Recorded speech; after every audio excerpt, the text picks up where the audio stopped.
Hello everyone, this is Saurabh Kumar और आज हम लोग क्लास 9 के फिजिक्स के पहला चैप्टर जो कि मोशन है उसके बारे में पढ़ेंगे। और इस चैप्टर में हम लोग मेनली डिस्टेंस और डिस्प्लेसमेंट के बारे में पढ़ने जा रहे हैं। ठीक है, तो डिस्टेंस क्या होता है? डिस्टेंस जी,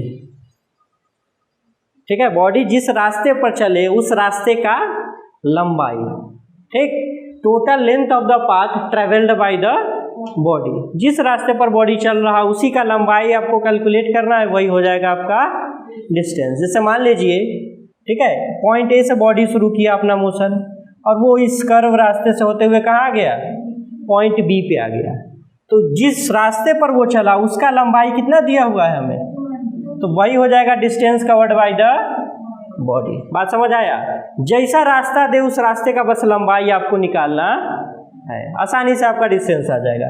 दूसरा है डिस्टेंस के बारे में। डिस्टेंस क्या होता है जी?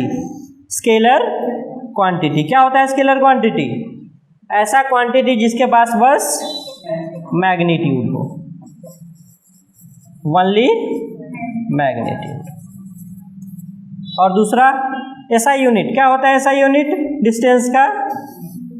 हम लोग डिस्टेंस को मीटर में नापते हैं, यानी अमेरिका में भी और इंडिया में भी जनरली हम लोग डिस्टेंस को किस में नापेंगे? एक स्टैंडर्ड यूनिट हो गया मीटर, और इसका जो सिंबल होता है वो स्मॉल एम होता है। ठीक है, ये क्वेश्चन है, देखिए कि बॉडी ए पॉइंट से अपना जर्नी शुरू किया, डी से होता हुआ वो कहाँ पहुंच गया? तो ध्यान से देखो, आपको एरो बना के बताया गया है कि वो किस रास्ते गया है। तो पहले वो ए से डी गया, फिर डी से, आपसे पूछ रहा है डिस्टेंस कितना कवर किया होगा बॉडी, ठीक, यानी ए से डी जाने में 10 मीटर का यूज किया वो, फिर डी से बी जाने में 12 मीटर। टोटल डिस्टेंस कितना कवर कर लिया? 22 मीटर। फिर अगला सवाल है कि एक रेक्टेंगुलर पार्क है, रेक्टेंगुलर पार्क के बाउंड्री पर बॉडी मूव कर रहा है। ए से बी गया, फिर बी से, फिर सी से डी। आपसे पूछ रहा है कि ए से बी, बी से सी और सी से डी आने में उसको कितना डिस्टेंस कवर करना पड़ा। तो कितना होगा? ए से बी गया तो कितना मीटर? 4 मीटर। फिर बी से सी गया तो, फिर से सी से डी गया तो, यानी कितना डिस्टेंस कवर किया?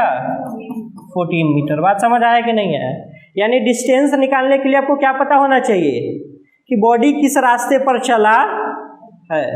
समझ आया? एग्जैक्ट रास्ता का पता होना चाहिए।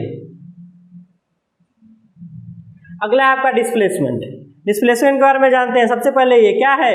स्केलर क्वांटिटी या वेक्टर क्वांटिटी? डिस्प्लेसमेंट है आपका वेक्टर क्वांटिटी। क्या होता है वेक्टर क्वांटिटी? जी, जिसको मैग्नीट्यूड के साथ साथ डायरेक्शन भी चाहिए। अगर उसको पूरी तरह से डिफाइन करना है तो उसको मैग्नीट्यूड के साथ साथ डायरेक्शन भी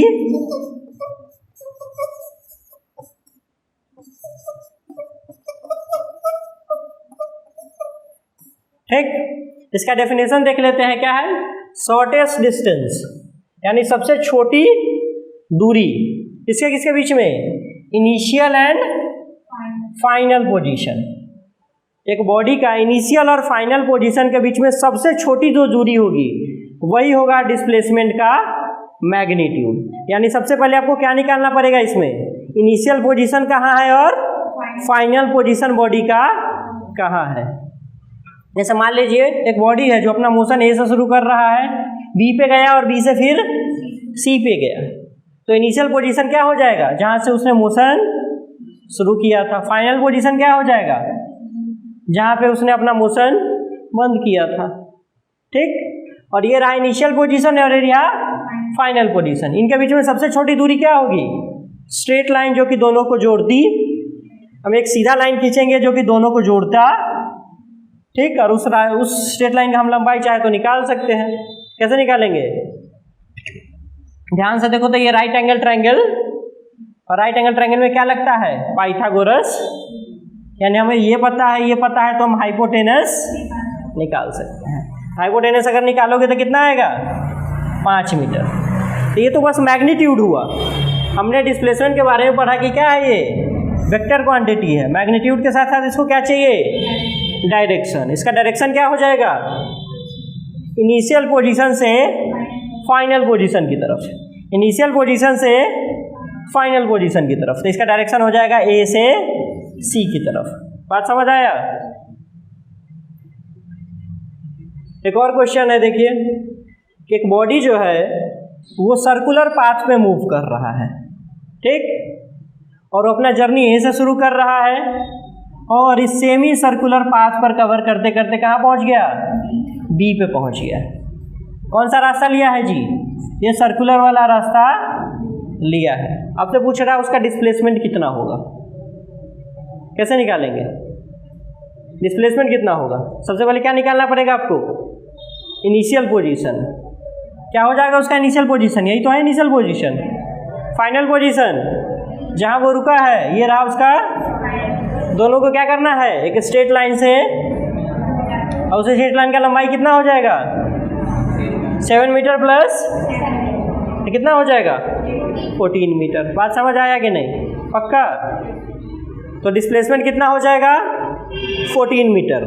और डिस्टेंस उसने कितना कवर किया, तो बताएं डिस्टेंस कवर करना, डिस्टेंस कैसे निकालेंगे, जिस रास्ते पर चला है उसका लंबाई। तो किस रास्ते पर चला है, सर्कुलर, आधा सर्कल, आधा सर्किल ना चला जी, कैसे निकालोगे, पूरा सर्किल का हमें लंबाई पता है 2 पाई आर, अगर उसको 2 से डिवाइड कर दे तो आधा सर्किल का लंबाई पता चल जाएगा। तो 2 से डिवाइड किया तो क्या आ गया, पाई आर, पाई का वैल्यू 22/, और रेडियस आपका 7 मीटर दे रखा है, तो आंसर आ जाएगा 22 मीटर।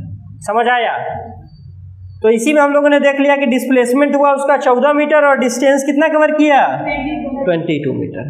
ठीक, समझ आया डिस्टेंस और डिस्प्लेसमेंट। और इसका ऐसा यूनिट क्या होगा, डिस्प्लेसमेंट को हम लोग किसमें नापेंगे, मीटर में ही नापेंगे। इसका भी ऐसा यूनिट क्या होता है, मीटर। तो लिख लीजिए ऐसा unit of displacement is metre. अगर आपको हमारा यह वीडियो पसंद आया तो please like the video, subscribe our channel and share the video with more and more number of people. Thank you.